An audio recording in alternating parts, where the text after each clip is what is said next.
My husband didn't leave me first. He rewrote me for the internet and let strangers hate me before he ever said a word to my face. My name is Lauren. I'm 44. My husband, well, legally still my husband, is Daniel, 46.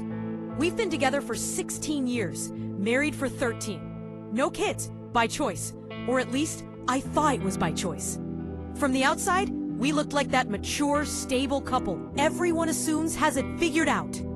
Friday date nights at the same restaurant, annual trips with couple friends, where we all pretend we're aging gracefully and not falling apart inside. We had rough patches. Sure, we argued like any couple about money, about his late nights finishing work, about my nagging him to see a doctor, exercise, stop living on energy drinks. But if you'd asked me a year ago, on a scale from 1 to divorce, where are you?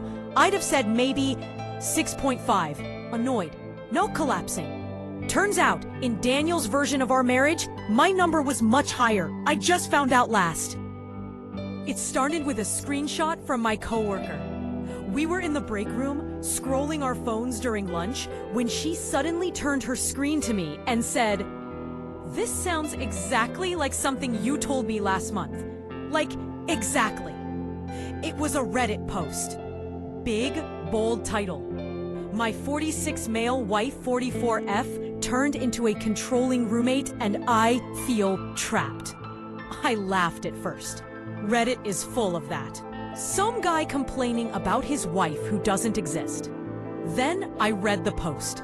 He described a woman who insisted on separate laundry hampers because she didn't want her clothes smelling like his. I did that after he started smoking cigars in the car. A nagging comment about his energy drinks. Word for word what I'd said 3 nights earlier. Her refusal to invite his colleagues to their housewarming because she didn't want to host a bunch of strangers. We'd had that fight 2 years ago when he wanted to parade his team through our tiny kitchen. At first I thought, okay, coincidence. Then I saw the detail that knocked the air out of my lungs.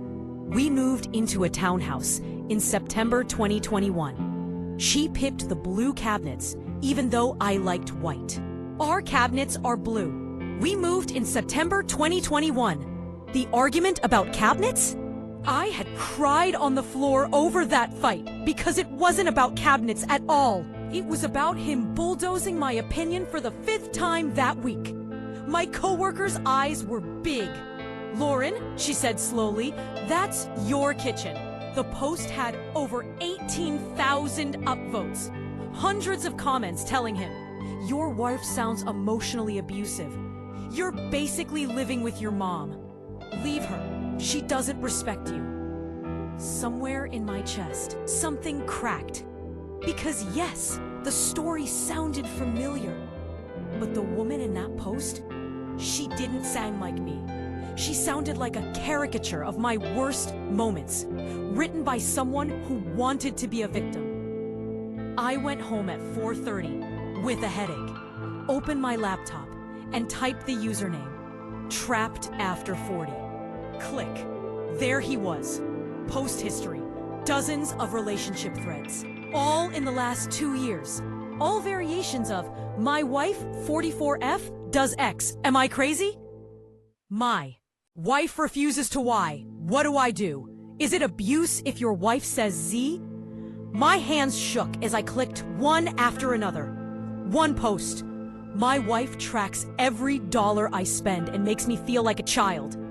He left out the part where he had put $7,000 on a credit card I didn't know about.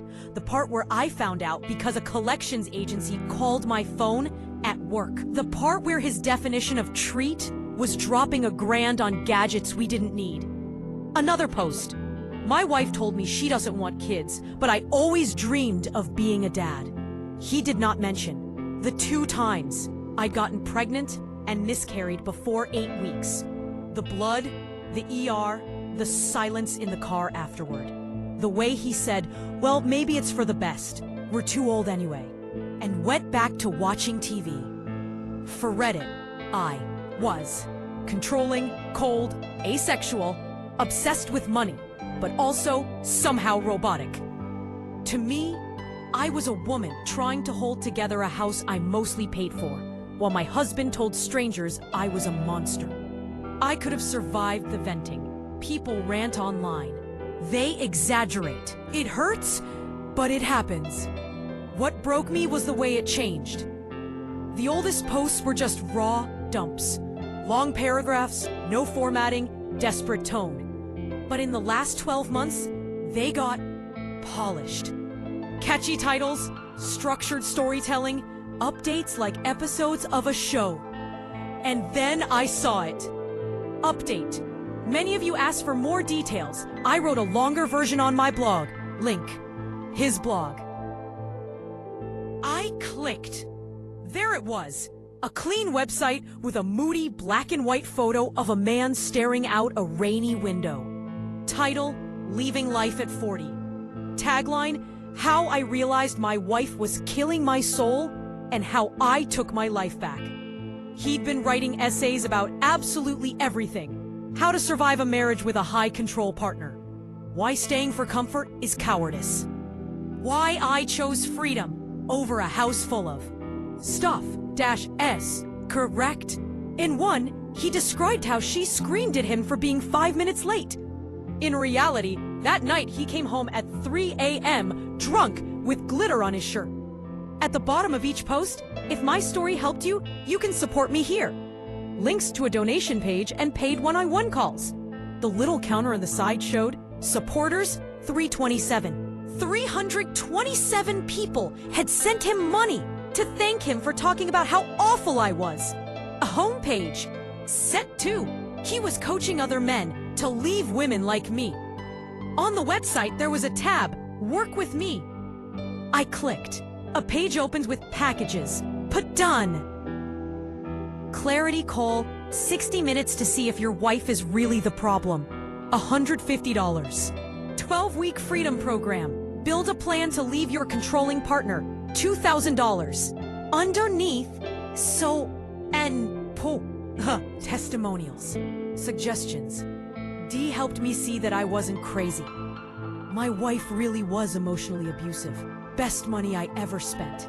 He gave me the courage to leave my cold, sexless marriage. Their stories sounded eerily familiar. One man described his wife forcing him to go to therapy and controlling the finances because of his past issues with money.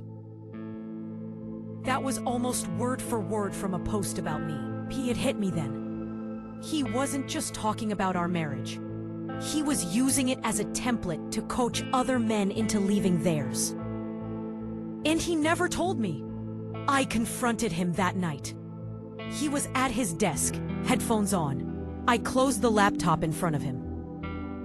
What the hell is leaving life at 40? I asked. He flinched. Lauren, you are charging strangers to talk about how abusive I am. I said, you've been writing our life as content for 2 years. He exhaled slowly, like I was being unreasonable. First of all, I never used your name, he said. Second, I changed details. Did you change the part where our cabinets are blue and we moved in September? I shot back. Did you change the part about the miscarriages? Oh wait, you left those out entirely. He looked annoyed, not guilty. People relate more to what they can see, he said. A lot of guys are stuck like me. I'm helping them. Helping them how? I demanded. By teaching them to hate their wives before they even talk to them? He shrugged. I'm just telling my truth. You can tell yours if you want. It was such a modern kind of betrayal. He hadn't cheated, at least not that I knew then. He'd emotionally divorced me in public, and then looked surprised that I was upset about the decor. Twist number 3. He'd been planning the financial escape with Reddit's help. I did what any woman with Wi-Fi and rage would do. I went back to his post history. Buried in one of the longer threads was a discussion about assets. He'd written, we have a house, some savings, and retirement. She makes more than me. I'm scared I'll get screwed in a divorce. Someone replied, get your own accounts now. Slowly, squirrel away money. Talk to a lawyer first. Another, Say she's emotionally abusive. Judges listen. He responded, good idea. She's controlling with money and has anger issues. That might count. The timestamp? 10 months ago. That was around the time he started insisting we streamline our finances. He'd suggested, let's put more in my retirement for tax reasons. Your 401k is already in a good place. I had nodded, trusted him. The man I slept next to was building a case against me with strangers, and I was making pasta and asking if he wanted garlic bread. I requested my own bank records the next day. Sure enough, regular transfers from our joint account into an investment account in his name only. Small enough not to trigger my suspicion month to month. Big enough to matter in a settlement. I looked at numbers and saw a map of his exit plan, written in digits instead of words. Twist number 4. I wasn't the only wife in his content. The final twist was the one that made me feel physically sick. I had created a Burmer account and DM'd a couple of the men who'd left glowing testimonials on his site. I didn't say I was his wife. I just said, hey, I'm thinking of working with D too. How was your experience? One man replied, he was great. We bonded a lot over both having checked out wives in their 40s. He told me it was okay to want someone younger who still had passion. Someone younger. The word bounced around in my head. That same week, I noticed a new type of content on his blog. How I found love again after an emotionally dead marriage. The posts were vaguer now. Less detail about her. More romantic language about a new woman. She listens to me. She doesn't control what I eat or what I buy. She actually supports my dreams. I searched his emails again, this time with different eyes. There she was, Mia, 29. Subject lines, our call last night, love. You're not like the other men. Booked my ticket. She was one of his clients. In an early email, she'd written, I'm technically the other woman, I guess. The man I'm seeing is married. But his wife is cold, controlling, and doesn't want kids. I feel like I'm rescuing him from a prison. He had replied, you're not the other woman. You're his second chance. In a later thread, I found a payment confirmation. Freedom program paid in full. She was paying him emotionally and literally. And he was feeding her my description as proof that she was the upgrade. The day I told him I wanted a divorce, he didn't look surprised. He looked ready. I was going to bring it up, he said. I think we both know this is over. No, I said. You knew this was over. You decided that 2 years ago. You just didn't tell me. You told Reddit. He sighed. Can we at least keep this civil? He asked. I've been very careful not to bash you directly by name online. I laughed. Actually laughed. You built a whole career out of making me your villain. I said, you taught other men how to hide money from their wives and coached your girlfriend through stealing you from your abusive marriage. And you want to talk about being careful? He shrugged again. Everyone has their side. You'll tell yours. People will decide. But that's the thing. He got a 2-year head start. Our friends had read his posts without knowing they were about us. His family had heard his version. His clients had paid to listen to it. He'd been rehearsing the breakup in public while I was still buying him socks for Christmas.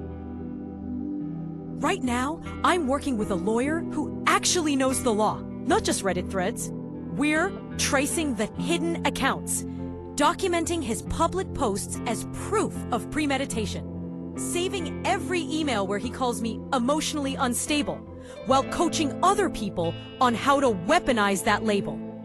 I'm also in therapy. Not his kind, not monetized, just actual therapy. Because being turned into a character in someone else's story messes with your head. There's a part of me that wants to respond to every one of his posts with, hi, I'm the wife. Here's what really happened. But there's another part of me that's tired of performing for his audience. Maybe my new life doesn't have to be content. So if you've listened this far, I really want your honest take.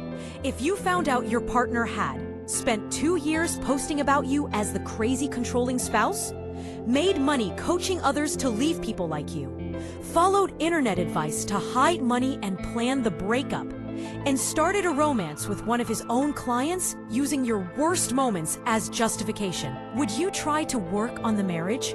Or would you, like me, finally stop auditioning for a role in a story he already wrote and start writing your own?